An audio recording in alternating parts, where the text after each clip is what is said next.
Hi, this is Herb with World of Walt here with Tom at the Magic Kingdom on the 50th anniversary.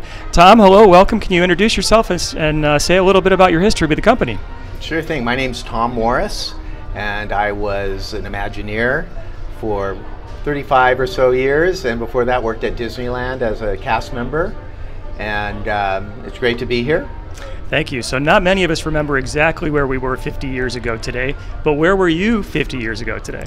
50 years ago today, I was heading over to Orlando from Los Angeles on a plane, probably a little bit scared, because I had come up with this cockamamie scheme to visit Walt Disney World on opening day, October 1st, because I thought, well, I'll never be able to go to Disneyland on opening day, but here's one more chance to visit a Disney park on its opening day, because there probably won't be any parks after that.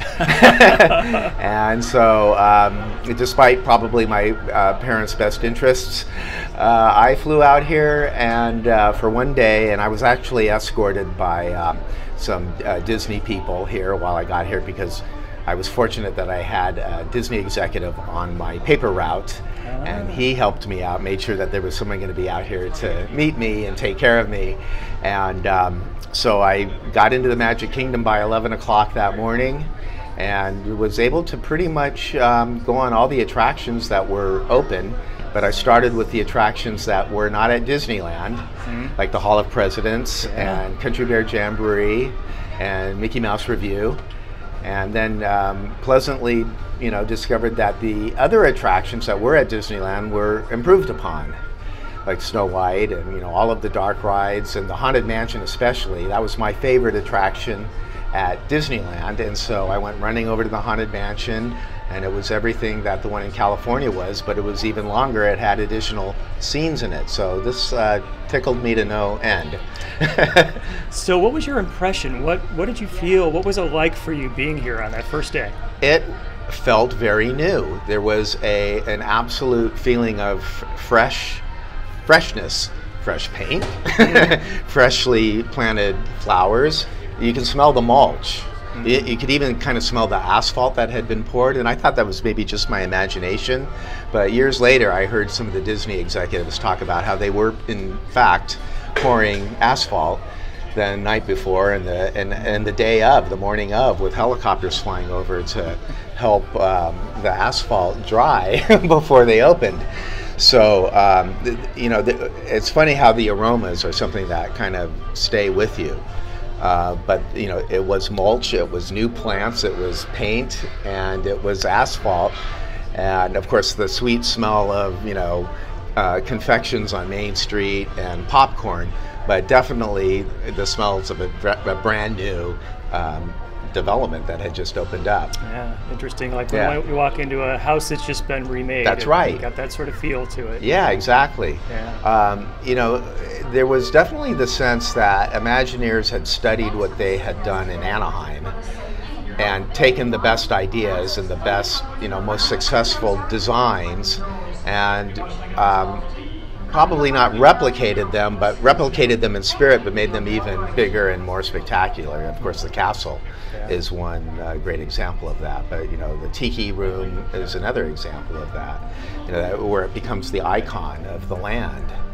And so, and the shops, were different and bigger, and there was just more, and Main Street was full scale, and even more. It seemed like it was even more elaborate.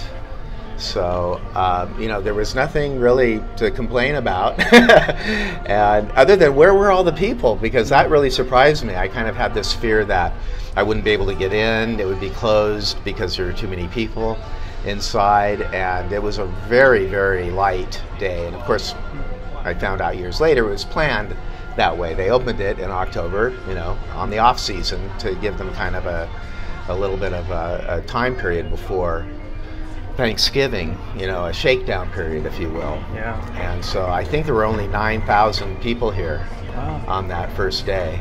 I took about 50 pictures that I still have. And the first thing that people usually say is, where are all the people in the photos? Well, it's really interesting. I always imagined it being packed, but no, not until Thanksgiving. Yeah. So you had a long history with Disney Imagineering. Do you have some favorite projects that you worked on? Yeah, I worked on Disneyland Paris. There was a team of 5 of us, all under the stewardship of Tony Baxter, and we were each given a land within the Disneyland there, and I had Fantasyland, and got to work on the castle.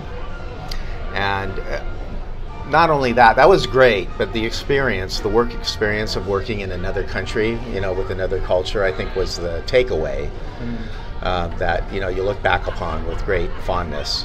So I've always heard the castle in Disneyland Paris was a special challenge because Europeans see castles all the time. Mm-hmm. What are your thoughts about that? Yeah, I was perhaps skeptical of that argument at first. But I was sent out to Paris and to France, to the countryside, to go to there was a very specific list that was made by one of our consultants and said, you should see this castle, this castle. I think there were like 15. So over 3 or 4 days, I went to these 15 different castles of various types. And I definitely got the sense afterwards that those that the castle needed to be more of a storybook, fantastic kind of a castle than an architectural homage to any of because the castle here is a beautiful castle. It's a Loire Valley. You can kind of point to its pedigree, and that works perfect for those of us who may never ever go to France, and it's very fantasy oriented. But I could see then that it wouldn't quite work. It wouldn't quite stand out the way doing something a little bit more fantastic. So it was a really kind of challenging tightrope to walk, because you don't want to also make it a mockery either. Like a miniature golf course castle, is kind of the other extreme. Okay. And so somewhere in between, and closer to really doing an homage, but just making sure that it's fantastic and that it has elements within it that people have never seen. And so that's why we had a dragon and a dragon's lair in it, and that's why we had these incredibly beautiful stained glass windows of the telling of the story of Sleeping Beauty, and magical fairy lights that are inside of the tree. There's trees growing inside the castle. So that was, I think, what we needed to do to kind of transform it from just, okay, that's another Loire Valley castle, to, oh, that's a French castle Disney style. And were you at the opening of that park in Paris on Yes. its first day? I so was. What was that like, and did it bring back memories of your time here?